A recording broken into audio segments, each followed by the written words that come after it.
Friends, synthesis of simple sentence में अब केवल 2 रूल्स बचे हुए हैं और इसके पहले हमने आपको इसमें 6 रूल बताए हुए हैं। तो चलिए हम उन दोनों रूल्स को भी देख लेते हैं। तो फ्रेंड्स, 7वां रूल इसमें हमारा होता है एडवर्ब या एडवर्बियल फ्रेज का यूज करके। एडवर्ब क्या होता है ये तो आपको पता ही होगा कि ऐसे वर्ब जो हमारे सेंटेंस के मेन वर्ब को डिस्क्राइब करते हैं।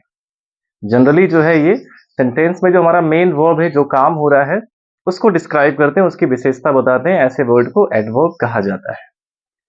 और अगर वो एक ही शब्द में है तो वो एडवर्ब है, और एक से ज्यादा शब्द मिलकर अगर किसी वर्ब की विशेषता बता रहे हैं तो वो फ्रेज कहलाएंगे, एडवर्बियल फ्रेज। बट फ्रेज के बारे में आपको बताया गया कि उसमें कोई फाइनाइट वर्ब नहीं होना चाहिए। जब एक से ज्यादा वर्ड जिसमें कोई फाइनाइट वर्ब ना हो किसी वर्ब को डिस्क्राइब करेंगे तो वो एडवर्बियल फ्रेज कहलाएंगे। तो सबसे पहले हम देख लेते हैं कि इस रूल का यूज हमें कब करना है। तो जब भी फ्रेंड्स पहले सेंटेंस में कोई एक्शन होगा और दूसरा जो सेंटेंस होगा वो पहले सेंटेंस के एक्शन को डिस्क्राइब करेगा कि वो एक्शन जो है वो काम कब हुआ, कैसे हुआ, या फिर कहाँ हुआ। तो ये जो दूसरा वाला सेंटेंस होगा ये पहले सेंटेंस के वर्ब को डिस्क्राइब करेगा। और एडवर्ब जो होता है उसके लास्ट में जनरली एल वाई आता है। मान लीजिए अगर कोई एडजेक्टिव है उसको एडवर्ब में चेंज करना है तो उसमें एल वाई ऐड कर देते हैं। मोस्टली एल वाई ही आते हैं एडवर्ब के लास्ट में। तो चलिए इसका एग्जांपल देख लेते हैं। जैसे है ही गोज टू स्कूल, यानी कि वह स्कूल जाता है, और दूसरा सेंटेंस रहे कि he is punctual. He goes to school, वह स्कूल जाता है। ही इज पंक्चुअल, यानी कि वह नियमित है। अब इन दोनों सेंटेंस को जब हम कंबाइन करेंगे तो क्या होगा कि वह नियमित रूप से स्कूल जाता है। तो नियमित रूप से ये जो इसमें आ रहा है ये किसको डिस्क्राइब कर रहा है? वर्ब जाने को डिस्क्राइब कर रहा है कि वो कैसे जाता है। कैसे जाता है? नियमित रूप से। तो इसमें जो वर्ब है इसको ये डिस्क्राइब कर रहा है, यानी कि यहां पे हम एडवर्ब का यूज कर सकते हैं। और कैसे करेंगे? और जनरली जो है जो एडवर्ब्स होते हैं ज्यादातर वो सेंटेंस के लास्ट में यूज होते हैं। बट अगर जो पहला वाला सेंटेंस है उसमें जो मेन वर्ब है वो वर्ब टू बी होगा, is am are was were होगा। पहला जो सेंटेंस होगा अगर उसमें is am are was were ही मेन वर्ब होगा तो is am are was were के तुरंत बाद ही एडवर्ब का यूज कर दिया जाता है। और इसके अलावा ज्यादातर सेंटेंसेस में एडवर्ब को एकदम लास्ट में लिखा जाता है। तो कैसे बनाएंगे इसको? सबसे पहले यहाँ पे पहला वाला जो सेंटेंस है इसको लिख लेंगे, ही गोज टू स्कूल। अब दूसरे सेंटेंस में देखिए यहाँ पे जो एक एडजेक्टिव आया हुआ है पंक्चुअल, इसको एडवर्ब में जब कन्वर्ट करेंगे तो क्या हो जाएगा? पंक्चुअली। इसमें एल वाई ऐड कर दिया जाएगा तो ये हो जाएगा punctually. He goes to school punctually, यानी कि वो नियमित रूप से स्कूल जाता है। और एग्जांपल देखते हैं। जैसे द ट्रेन वॉज मूविंग, यानी कि ट्रेन चल रही थी। और दूसरा सेंटेंस रहे इट वॉज स्लो, वह धीमी थी। अब इसमें देखिए पहला वाला जो सेंटेंस इसमें वॉज तो आया हुआ है बट ये इसमें मेन वर्ब नहीं है, क्योंकि इसके बाद एक और वर्ब आया हुआ है मूविंग। तो वॉज यहाँ पे हेल्पिंग वर्ब का काम कर रहा है, मेन वर्ब का नहीं। जब सेंटेंस में ये जो is am are was were है वही मेन वर्ब रहेगा, इसके बाद कोई दूसरा वर्ब ना हो, तब हम is am are was were के तुरंत बाद ही एडवर्ब का यूज करते हैं। बट यहाँ पे अगर देखा जाए तो इसमें एकदम लास्ट में ही एडवर्ब का यूज करेंगे। तो ट्रेन चल रही थी, वह धीमी थी। अब इसको हिंदी में कंबाइन करिए कि ट्रेन धीमे धीमे चल रही थी। तो सबसे पहले यहाँ पे पहला सेंटेंस लिखेंगे, द ट्रेन वॉज मूविंग, और बस स्लो का यहाँ पे एडवर्ब बन जाएगा slowly. The train was moving slowly, यानी कि ट्रेन धीमे धीमे चल रही थी। अगला एग्जांपल देखते हैं। जैसे he solved the question, he solved the question, और दूसरा सेंटेंस है कि it took him no time. He solved the question, उसने प्रश्न को हल कर दिया।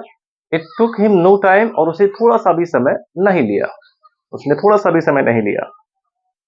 तो जब भी इस तरह का सेंटेंस रहेगा कि किसी ने थोड़े ही समय में कोई काम कर दिया, तो वहां पे उसके लिए एक एडवर्बियल फ्रेज होता है इन नो टाइम। यहाँ पे पूरा एक एडवर्बियल फ्रेज का यूज करना पड़ेगा जो कि होता है इन नो टाइम। अगर किसी ने चुटकियों में यानी थोड़ी ही देर में कोई काम कर दिया तो उसके लिए इन नो टाइम का फ्रेज का यूज करते हैं।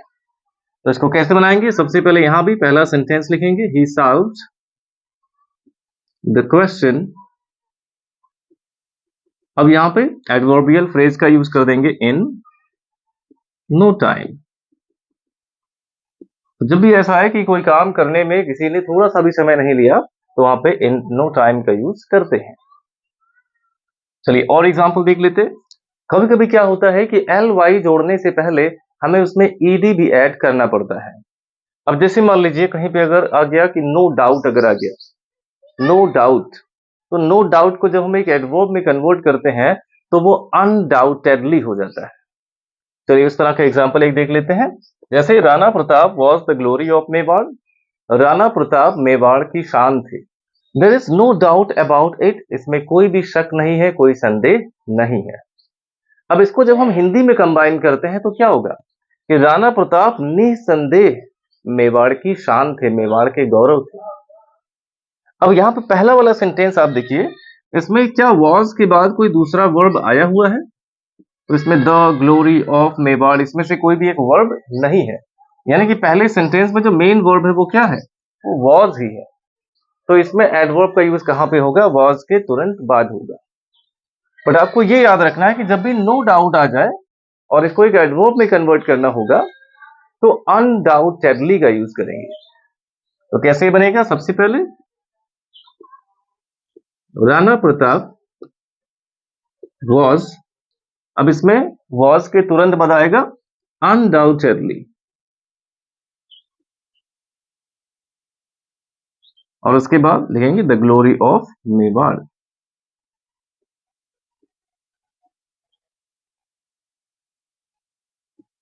तो सेंटेंस हमारा कंबाइन हो गया कि Rana Pratap was undoubtedly the glory of Mewar, यानी राणा प्रताप निसंदेह मेवाड़ की शान थे।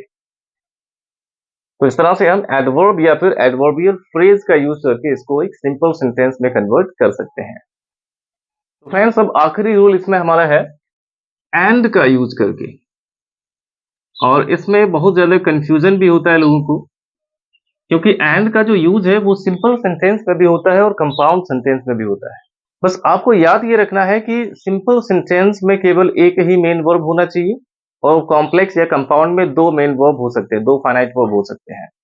तो जब भी सेंटेंस में केवल एक ही फाइनाइट वर्ब हो तो उसमें ही आप एंड का यूज करेंगे सिंपल बनाने के लिए। और अगर दो दो फाइनाइट वर्ब आ जाते हैं और वहां पे आपने एंड का यूज किया है तो वो जो है कंपाउंड सेंटेंस माना जाएगा। अब जैसे मान लीजिए I bought a pen and a pencil, मैंने एक पेन और एक पेंसिल खरीदा, तो इसमें केवल एक ही वर्ब है बॉट, तो ये एक सिंपल सेंटेंस है। बट मान लीजिए अगर कोई दूसरा सेंटेंस रहे कि he went to Agra and saw the Taj Mahal, he went to Agra and saw the Taj Mahal. अब इस सेंटेंस में भी एंड का यूज हुआ है, बट इसमें दो दो फाइनाइट वर्ब है, एक वेंट है और दूसरा सॉ है, दोनों सेकंड फॉर्म है, दोनों से पास्ट इंडेफिनिट टेंस का पता चल रहा है। तो यानी कि इसमें दो फाइनाइट वर्ब है, तो ये जो है ये कंपाउंड सेंटेंस होगा। जब एक ही फाइनाइट वर्ब हो तब वो सिंपल सेंटेंस होगा। तो इसमें याद ये रखना है कि दोनों का जब वर्ब सेम रहेगा तभी वहां पे आप एंड का यूज कर सकते हैं इसको सिंपल सेंटेंस बनाने के लिए। तो चलिए इसका एग्जांपल देख लेते हैं। तो he went to Lucknow yesterday, वह कल लखनऊ गया था। I also went to Lucknow, और मैं भी लखनऊ गया था। अब यहाँ पे देखिए दोनों सेंटेंस में एक्शन एक ही हो रहा है, यहाँ भी वेंट है, यहाँ भी वेंट है। अब केवल इसमें जो सब्जेक्ट है वो अलग अलग है, बाकी सारी चीजें एकदम सेम है। तो इन दोनों सब्जेक्ट को जोड़ने के लिए हम एंड का यूज कर सकते हैं। तो सिंपल सेंटेंस में या तो सब्जेक्ट को या फिर ऑब्जेक्ट को ही जोड़ने के लिए एंड का यूज किया जाता है, दो वर्ब को जोड़ने के लिए एंड का यूज नहीं करेंगे सिंपल बनाने के लिए। बट इसमें आपको ध्यान ये रखना है कि अगर एक ही सेंटेंस में अलग अलग पर्सन, अलग अलग नंबर के एक से ज्यादा प्रोनाउन हमारे सब्जेक्ट होते हैं और उनको हमें जोड़ना हो, तो उसके लिए हमारा एक रूल होता है 231 का। मान लीजिए एक से ज्यादा प्रोनाउन अगर हमारे सब्जेक्ट है उसको जोड़ना है तो 231 के रूल से उसको लिखा जाता है। यानी पहले सेकंड पर्सन का प्रोनाउन होना चाहिए, फिर थर्ड पर्सन का, और लास्ट में फर्स्ट पर्सन का। अब इसमें दो ही है, एक ही है और एक आई है, तो पहले कौन सा आना चाहिए? पहले थर्ड पर्सन का आना चाहिए और लास्ट में फर्स्ट पर्सन का प्रोनाउन आना चाहिए। तो इसका क्रम ये होना चाहिए कि he and I went to Lucknow yesterday। इस तरह से आप इसको कंबाइन करेंगे, he and I went to Lucknow yesterday।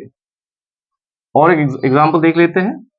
तो he bought a new phone, उसने एक नया फोन खरीदा। He also bought a charger, उसने एक चार्जर भी खरीदा, क्योंकि आजकल के फोन्स में चार्जर नहीं आते हैं। तो he bought a new phone.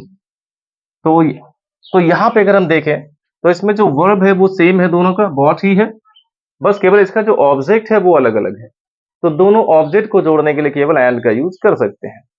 Subject same है, सब्जेक्ट लिख लेंगे, वर्ब भी सेम है तो वर्ब को भी लिख लेंगे। ये हो गया ही बॉट। अब यहां पे केवल आ गया अ न्यू फोन, फिर एंड का यूज करके लिख लेंगे अ चार्जर। बट इस तरह के सेंटेंस में जब दो ऑब्जेक्ट को आपको जोड़ना हो एंड से, तो आपको ध्यान देना होगा कि इसमें दोनों जो नाउन रहेंगे उन दोनों नाउन के पहले आपको आर्टिकल का यूज जरूर करना है। तो ये सब चीजें इसमें ध्यान देना होगा। इस तरह से फ्रेंड्स आप एंड का यूज करके सिंपल सेंटेंस को कंबाइन कर सकते हैं।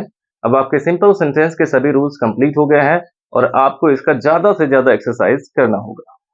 तो वीडियो अच्छा लगा हो तो लाइक करिएगा, और अगर आप हमारे चैनल पर नए हैं तो चैनल को सब्सक्राइब करें और अपने सभी फ्रेंड्स के साथ शेयर जरूर करें।